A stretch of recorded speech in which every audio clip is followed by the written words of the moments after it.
ஜானகி, இதுதான் கானகம்.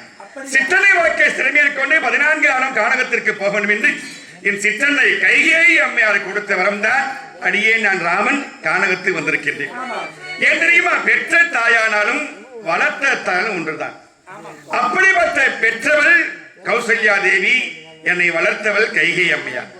அந்த கைகேயி அம்மையுடைய அருமை புதல்வன் என் அருமை தம்பி பரதன்.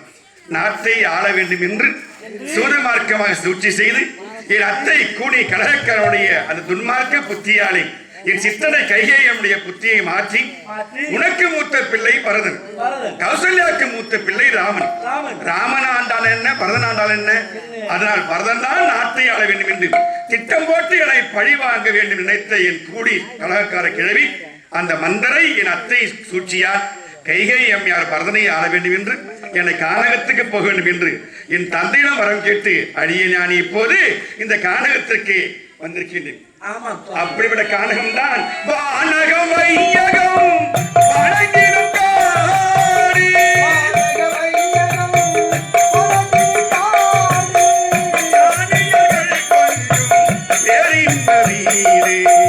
கானகத்தை நாம் நாடி செல்கிறோம்.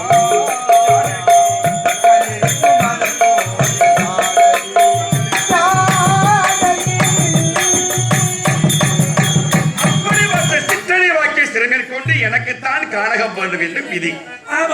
நீ அரண்மனையிலே படுத்து இன்பத்தையும் துன்பத்தையும் அனுபவித்து வாழ வேண்டிய அருமை மனைவி சீதாவை எண்ணி என்னோடு கானகம் நீ வந்தவர்கள் கல்லிலும் முள்ளிலும் மழையிலும் குளிரிலும் பனியிலும் வீரிலும் துன்பட போது என் மனம் மிகவும் வேதனையாக இருக்கிறது. உனக்கு ஏன் சீதா இந்த நிலைமை? தங்களுக்கு தான் வளர்க்கப்பட்டேன். நீங்கள் இருக்கும் இடமாகப்பட்டதான் எனக்கு அயோத்தி. ஸ்ரீராமன் இருக்கும் இடம்தான் எனக்கு அயோத்தி என்று, கணவன் இருக்கும் இடத்தில் தான் மனைவி இருக்க வேண்டும். சதியும் பதியுமாக வாழ்வது இல்லற வாழ்க்கை. மனைவி ஒருபுறமும் கணவன் ஒரு வாழ்ந்தால் வாழ்க்கைக்கு அழகல்ல. அதை நிறைய பேர் செய்தாங்க.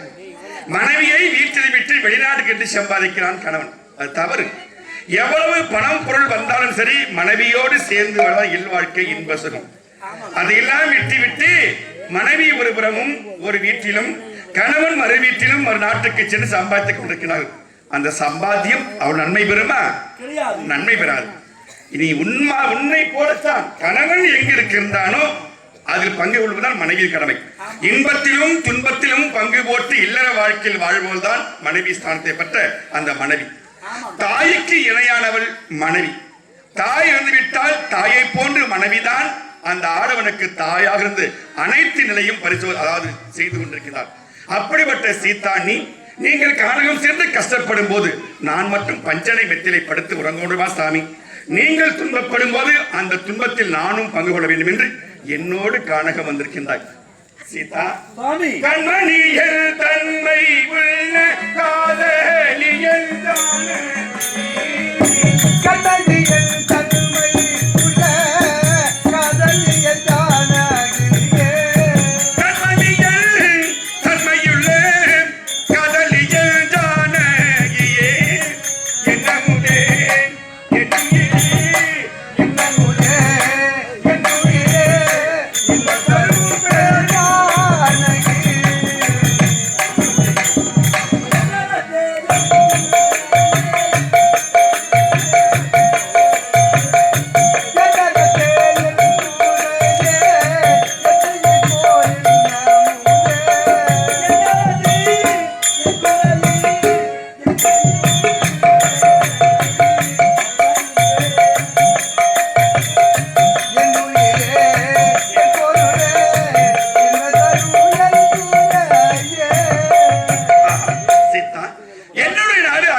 அயோத்தியில் என் தந்தை தசரத சக்கரவர்த்தி, என் தாயார் கௌசல்யா தேவி.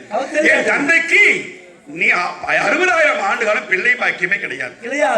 60,000 மனைவிகளை பெற்றாலும் 3 மனைவிகள் என்னுடைய உயிருக்கும் உயிரான என் சிற்றனைகள். ஒன்று என் பெற்ற தாயார் கௌசல்யா தேவி, என் சிற்றனை கைகேயி அம்மையார், இன்னொரு சிற்றனை சுமத்ரா தேவி. அந்த மூவரையும் மணந்து 60,000 ஆண்டு காலம் பிள்ளை பாக்கியம் இல்லாமல் கடும் சோகத்தில் மூழ்கியிருக்க, அதாவது குலகுருவான வசிஷ்ட மகாமுனியுடைய யோசனை கேட்டு புத்திர காமேஷ்யாகம் செய்து அதன் விளைவாக அந்த யாகத்திலே தேவபூதம் ஒன்று தோன்றி தேவ அமுது பாயசம் கொண்டு வந்தது. அந்த தேவ அமுது பாயசத்தை நம்முடைய 3 தாயார்கள் உண்டார்கள். முதலில் கௌசலை என் தாயார் உண்டார்.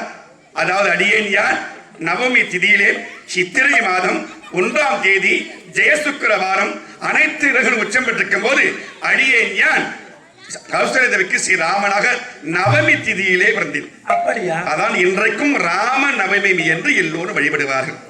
அப்படிப்பட்ட நவமியில் பிறந்து அது 3.25 நாளுக்கு அதே நாளில் என் அருமை தம்பி என் சிற்றனை கைகை அம்மையாருக்கு பரதன் பிறந்தார்.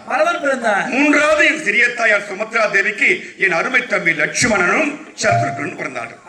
அப்படி 4வரும் பிறந்து வளர்ந்து வரும் தருவாயிலே அப்போது கானகத்திலிருந்து விஸ்வாமித்திர மகாமுனியின் தந்தை பார்க்க வந்தார். தெரியுமா? மகாராஜா மன்னனி தசரத மாமன்னா, நான் உலகம் நலம் பெற வேண்டி நான் ஒரு யாகம் நடத்துகின்றேன். அந்த யாகத்தை தாடகை என்று சொல்லக்கூடிய மகாபெரும் அறைக்கு ஒருவன் தன் சிறுநீர் விட்டு கழித்து யாகத்தை அழிக்கின்றார். அதனால் அந்த தாடகை அழிக்க வேண்டும் என்றால் உன்னுடைய அருமை புதல்வர் ராமனையும் லட்சுமணனையும் என்னோடு அனுப்பி என்று சொன்னார். அப்படியா? அப்போ என் தந்தை சொன்னார், தசரதா பெருமானே, நான் வந்து அறைக்கு அழைக்க முடியும். சிறிய பிள்ளை பாலராமன், சிறிய பிள்ளைகள் 2 பிள்ளைகளும், அந்த பிள்ளைகள் எப்படி அறைக்கு அழைக்க முடியும் கேட்டேன். இல்லை, நான் சொன்னால் நீ அனுப்பித்தான் வைக்க வேண்டும் சொன்னார் விஸ்வாமித்திர மகாமுனிவர். அப்ப என் தந்தை சொன்னார், என் உயிரை கேள் தருகின்றேன், என் கண்ணுக்குள்ள கருவிழியை கேட்கிறீர்கள் முடிய பெருமானி, எப்படி ராமனை அனுப்பும் கேட்டார்.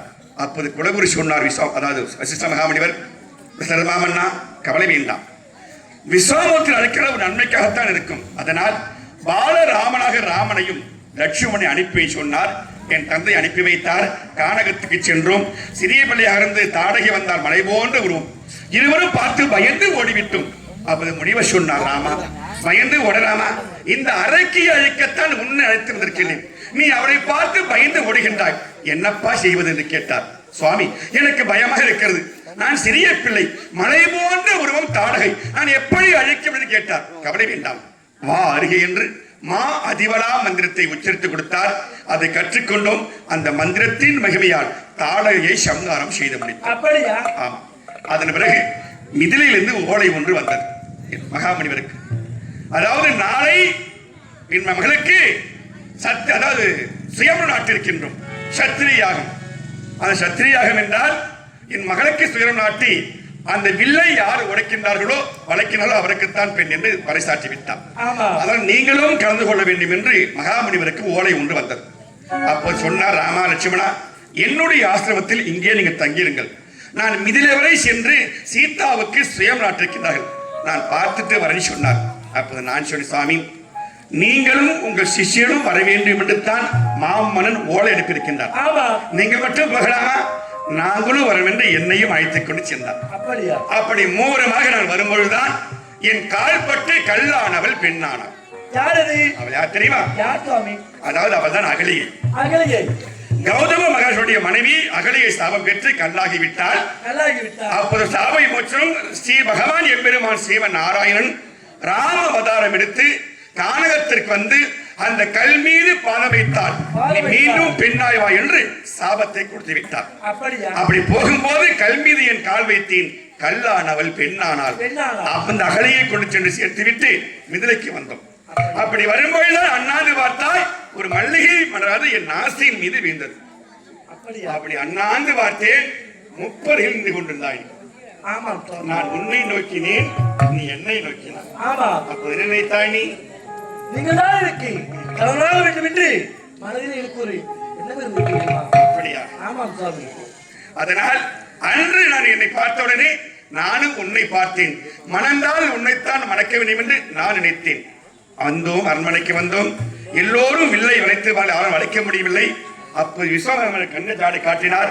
நான் சென்றேன், வில்லை வளைக்காமல் ஒடித்து விட்டீர்கள். நீ வேகமாக ஓடி வந்து மாலையிட்டா. ஏன் அவசரம்?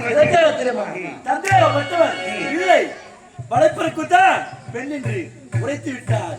நீங்களோ என்ன செய்தீர்கள்? வில்லாகப்பட்டதை உடைத்து விட்டீர்கள். அதனால் தந்தை எப்போது பெண் கொடுப்பாரோ கொடுக்க மாட்டாரோ என்று ஓடி வந்து என் மீது விட்டுவிட்டேன். அதனால் மாலையிட்டோம். அழியேன் பாலராமனாக அழைத்து வந்தார். கல்யாண ராமனாக கொண்டு சென்று என் தந்தை ஒப்படைத்து விட்டார். அப்போது பார்த்தால் என் தந்தை தமக்கோ வயதாகிவிட்டது. விரிந்தால் ராமனுக்கு பட்டாபிஷேகம் என்று பறைசாற்றி விட்டார். அந்த சமயம் பார்த்துதான்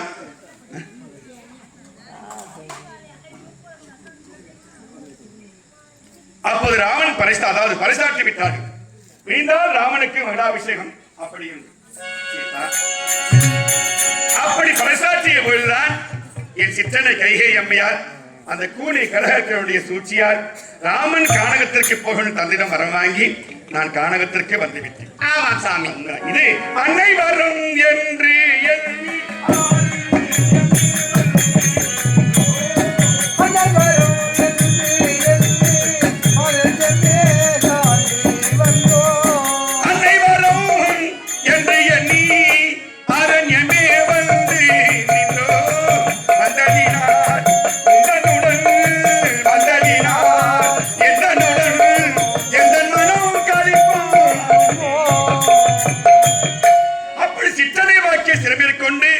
அந்த கானகத்தில் கழிக்க வேண்டும் என்று 14 ஆண்டு காலம் நான் அதாவது சிற்றனை அழைத்தார்கள். ராமா, விடிந்தால் ராமனுக்கு மகிழாபிஷேகம் என்று பறைசாற்றி விட்டார். இருந்தாலும் உன் தந்தை சொன்னார் என்ன தெரியுமா? அதாவது இந்த உலகத்தை ஆள வேண்டும் என்றால் இந்த அயோத்தியை என் பிள்ளை பரதன் தான் ஆள வேண்டும். நீ 14 ஆண்டு கானகத்திற்கு போக வேண்டும். இது அரச வாக்கு என்று சொன்னார். இது ஏமா அரசன் சொன்னா சொல்றீங்க? என் தாயார் நீங்கள். என் பெற்றவளை முதல்ல அம்மான்னு கூப்பிடல, வளர்த்த உங்களைத்தான் நான் அம்மாயை நடத்தேன். அதனால் பெற்றவளும் நீயே, வளர்த்தவளும் நீயே. அதாவது சிற்றனையாக பார்க்கவில்லை, என்னை பெற்ற அன்னையாக பார்க்கிறேன் அம்மா. அதனால் நான் ஆண்டாள் என்ன, என் தம்பி பரதன் ஆண்டாள் என்ன இந்த அயோத்தி மாநகரத்தை. அதனால் உங்களுக்காக, என் தம்பிக்காக இந்த நாட்டை விட்டு 14 ஆண்டு காலத்தை கானகத்தை சென்று 14 நாட்களை கழித்துட்டு வரேன்னு சொல்லிவிட்டு கானகத்திற்கு வந்துவிட்டேன். அப்போது மரவுரி தடுத்து வரும்போது நீ பார்த்தாய், சுவாமி ஏன் இந்த இப்படிப்பட்ட உருவன் கேட்டாய். என் சித்தனை வாக்கிய சிறைமையில் கொண்டு கானகப்போன் சீதா நீ இங்கே தங்கியிருக்குன்னு சொன்ன, நீ கேட்கவில்லை. அதனால் என்னோடு இங்கு வந்திருக்கின்றாய், துன்பத்தையும் இன்பத்தையும் அனுபவிக்க வேண்டும். சுவாமி, சீதா சுயவரம் என்று என்னவென்று கேட்டீர்கள். ஆமா, நான் எப்படி பிரிந்தேன் தெரியுமா? ஜனக மகா நாட்டிலே வெகு நாட்களாக மழை என்பதே கிடையாது. நாடெல்லாம் மரத்தோடி போய் மக்கள் எல்லாம் பசி பட்டினி பஞ்சத்தோடு இருக்கிறார்கள்.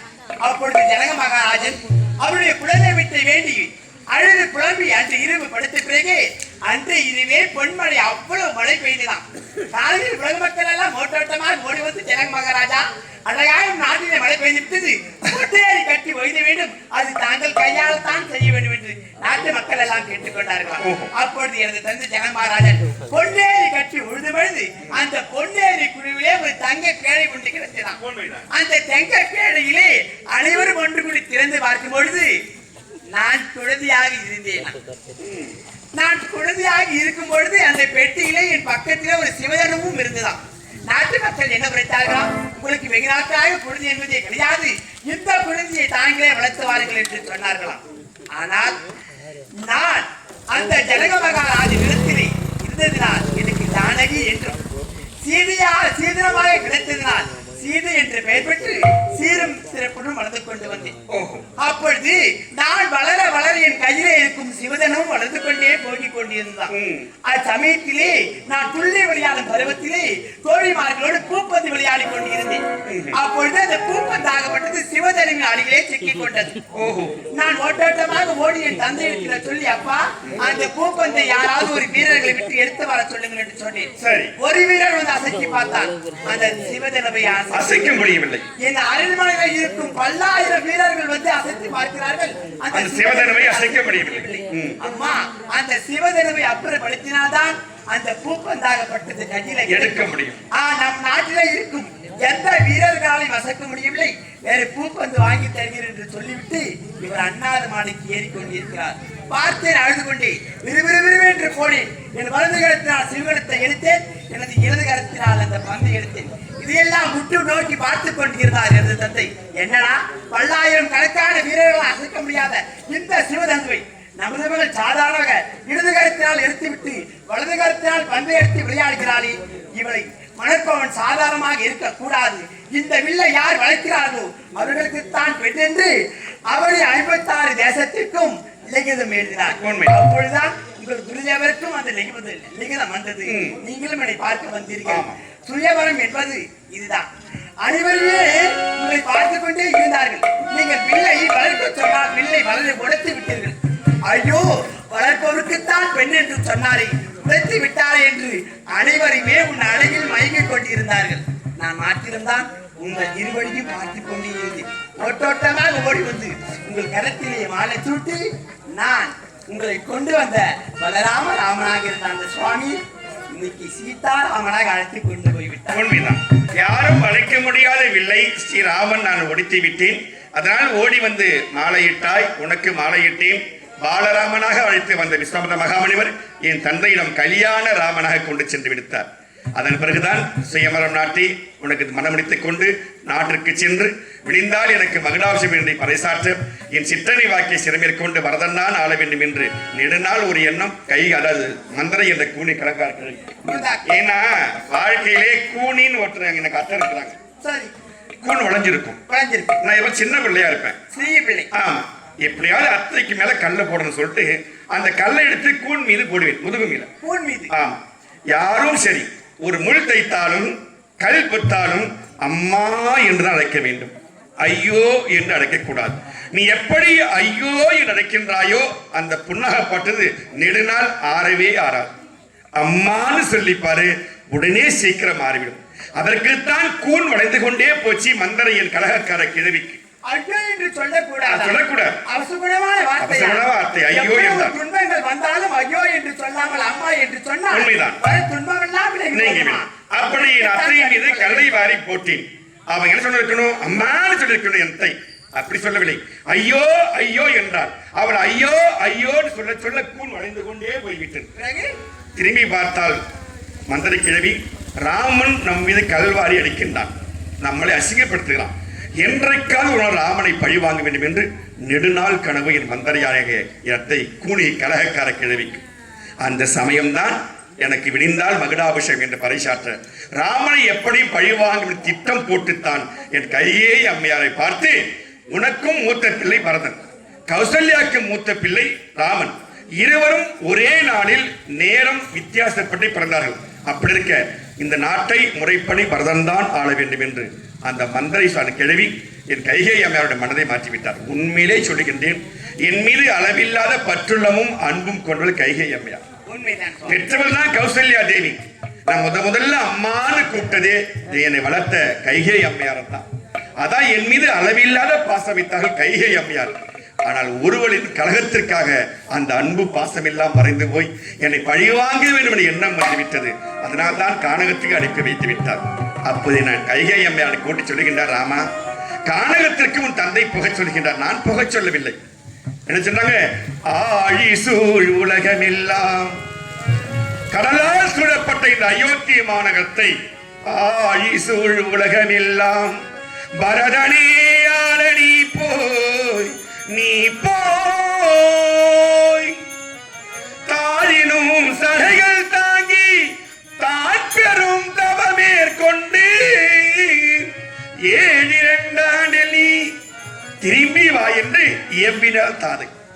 14 ஆண்டுகள் கானகத்திற்கு போயின்னு சொன்னால் ராமன் மறைத்து விடுவாளோ என்று 7 சென்று திரும்பி வா என்று சொன்னார்கள். கானகத்திற்கு சென்று தவம் புரிந்து உன் புத்தியெல்லாம் மாற்றி நல்லவனாக திரும்பி வந்தால் மீண்டும் அயோத்தி ஆளாம் என்று சொல்லி அனுப்பினார். அம்மா, நீங்கள் சொன்னால் என்ன, என் தந்தை சொன்னால் என்று அந்த சித்தனை வாக்கிய சிறை மேற்கொண்டுதான் கானகத்துக்கு வந்திருக்கின்றோம். இருந்தாலும் அதாவது பேரன்பு கொண்ட பெரியோர்களை, அழகான ஒரு காவியம் இந்த வாலி மோட்சம் என்ற நாடகம். இதை பார்ப்பதற்கு பொறுமை வேண்டும். அதாவது ராமகாவியத்தில் வாலி மோட்சம் முறைப்படி ஒரு முறையான ராம அவதாரம். இந்த பிரபஞ்சத்திலே கண்ணன் அவதாரம் பங்காளி சேர வேண்டிய சொத்தை சமமாக பங்கிட்டு ஆள வேண்டும் என்று சொல்லத்தான் அந்த பங்காளியின் உணர்வை உணர்த்த மகாபாரதம். கணவன் மனைவி என்றால் இப்படித்தான் வாழ வேண்டும் என்று இல்லறை வாழ்க்கையுடைய தத்துவத்தை உணர்த்தத்தான் ராம அவதாரம். ஒருவனுக்கு ஒருத்தி என்ற கட்டுப்பாடு. ஒரு ஆடவன் ஒரு பெண்ணை மணக்க வேண்டும், அவளோடு இன்பத் துன்பத்தை அனுபவித்து வாழ வேண்டும். அந்த 2 ஆத்மாக்களும் புண்ணிய ஆத்மாக்களாக இந்த பூமிக்குள்ளே போக வேண்டும்.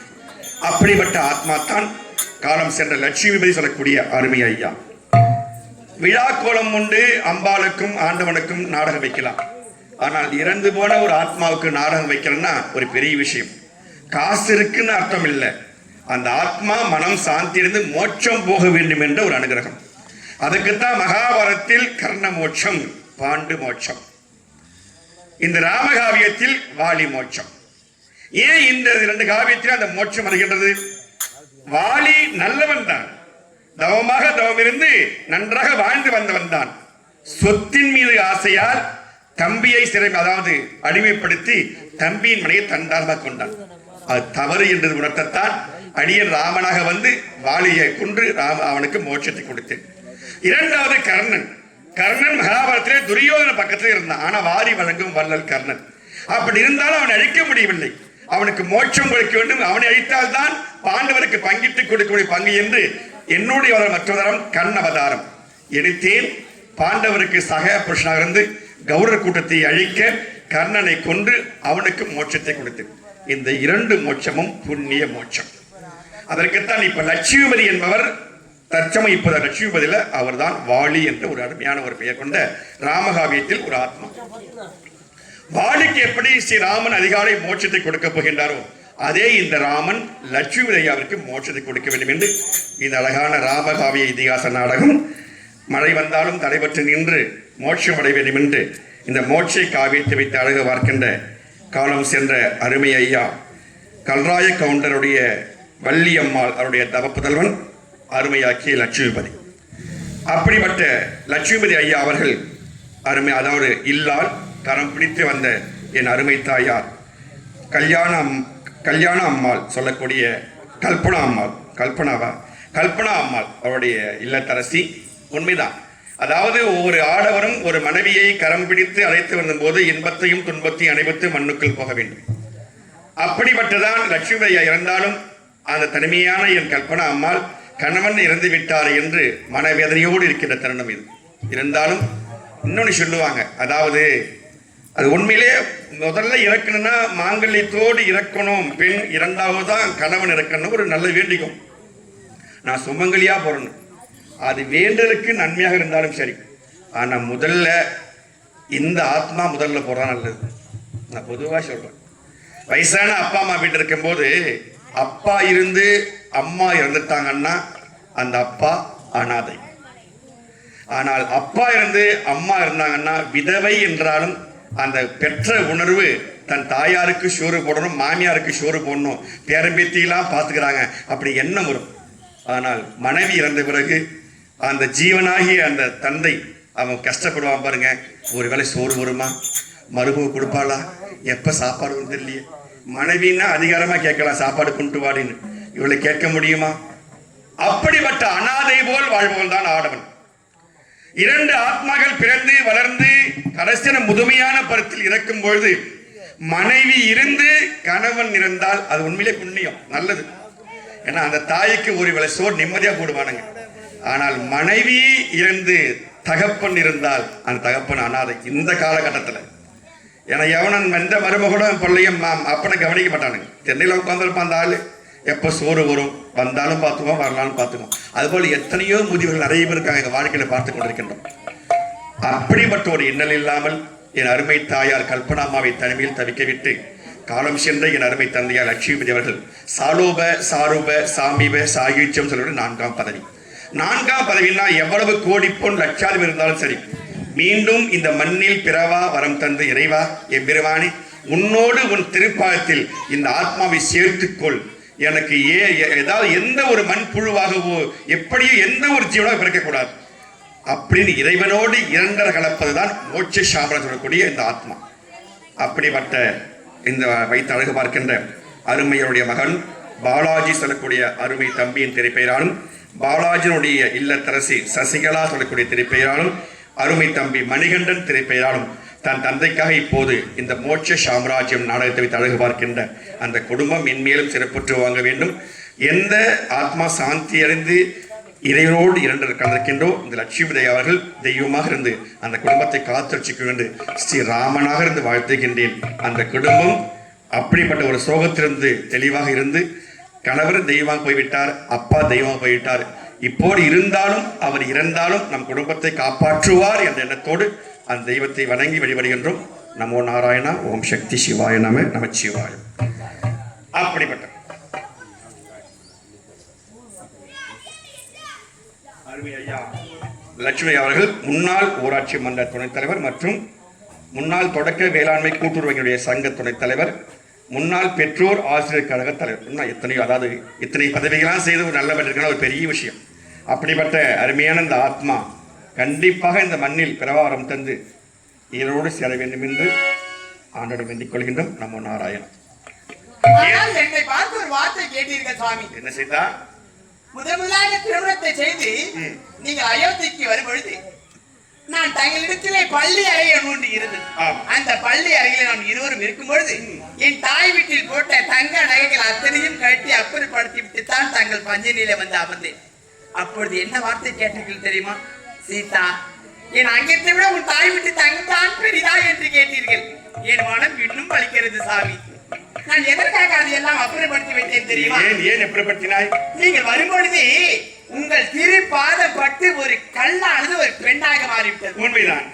அப்பொழுது என் உடம்பில் இருக்கும் முத்து, வைடூரியம், கோமேதகம், நவரத்தினம், பவளம் என்று சொல்லக்கூடிய அத்தனை கற்களும் என் மேல் பதிக்கப்பட்டு ஒரு தங்க நகைகள் இருக்கிறது.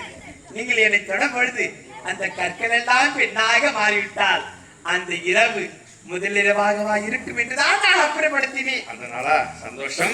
அது சாபத்தின் விமோச்சனம். கல்லானவள் பெண்ணானால், அதனால் ராமன் எந்த கல் மீது வைத்தாலும் யாரும் பெண்ணாக மாற மாட்டார்கள். அவருடைய சாப விமோச்சனம். இதுதான் பரவாயில்லை. நமக்கு துணையாக என் தாயார் சுமத்ரா தேவி, லட்சுமணா நீயும் ராமனோடு போக வேண்டும். ராமன் இருக்கும் விழுந்தால் உனக்கு அயோத்தி என்று நமக்கு துணையாக. நான் உண்ணாமல் அவள் உண்ண மாட்டான், நான் தூங்காமல் அவள் தூங்க மாட்டான். அள்ளும் பகலும் 60 நாளையும் இந்த அண்ணனுக்கும் அண்ணியாருக்கும் மிகவும் பாதுகாப்போடு பாதுகாப்பு புரிவன் அருமை தமிழ் லட்சுமணன். உண்மைதான். காணவில்லை?